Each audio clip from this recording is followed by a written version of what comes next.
Mengapa syariat diajarkan kepada semua, tapi makrifat hanya menyentuh hati-hati tertentu, diam-diam, sunyi dan tersembunyi? Mungkin jawabannya bukan karena ilmu ini sulit, tapi karena tidak semua hati siap.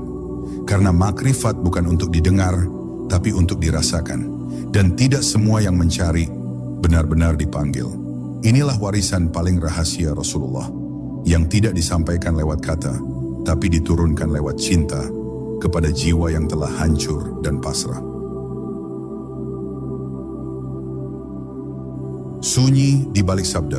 Pernahkah kau bertanya, mengapa Rasulullah tidak mengajarkan makrifat secara terbuka sebagaimana beliau menyampaikan syariat?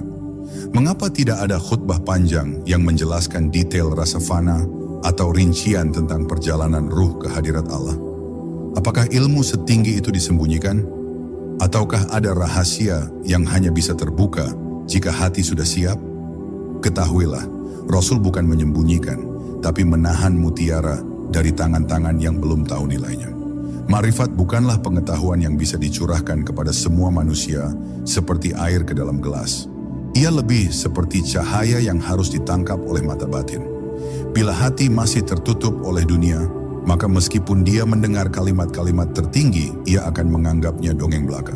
Maka Nabi pun menahan, bukan karena pelit, tapi karena sayang. Karena bila mutiara disodorkan kepada yang belum siap, maka bukan hanya akan ditolak, tapi akan dihina. Para sahabat Nabi pun tidak semuanya menerima ilmu makrifat secara langsung. Hanya beberapa ruh terpilih yang diberi jalan ke dalam rasa terdalam, seperti Abu Bakar, Ali, Salman Al-Farisi, dan Bilal. Mereka tidak belajar makrifat lewat kata-kata, tapi lewat kejadian demi kejadian yang menggetarkan jiwa. Lewat tangisan dalam sujud, lewat diam di padang pasir, lewat cinta yang meleburkan diri di hadapan kekasih sejati. Makrifat bukan diajarkan, tapi diturunkan dalam sunyi. Jika engkau perhatikan, Rasul lebih banyak berbicara tentang akhlak, ibadah, dan tauhid secara lisan. Tapi ketika berbicara tentang hakikat, beliau menggunakan simbol, isyarat, dan diam. Pernah Rasul bersabda, ada satu ilmu yang jika aku sampaikan, kalian pasti akan memenggal kepalaku. Apakah itu? Itu adalah ilmu rasa yang menembus tirai-tirai akal. Ilmu yang hanya bisa dimengerti oleh hati yang telah fana, yang tidak lagi memiliki kepentingan apapun selain Allah. Makrifat bukan sekadar ilmu tinggi, ia adalah perjalanan ke dalam. Dan tidak semua orang siap masuk ke dalam dirinya sendiri.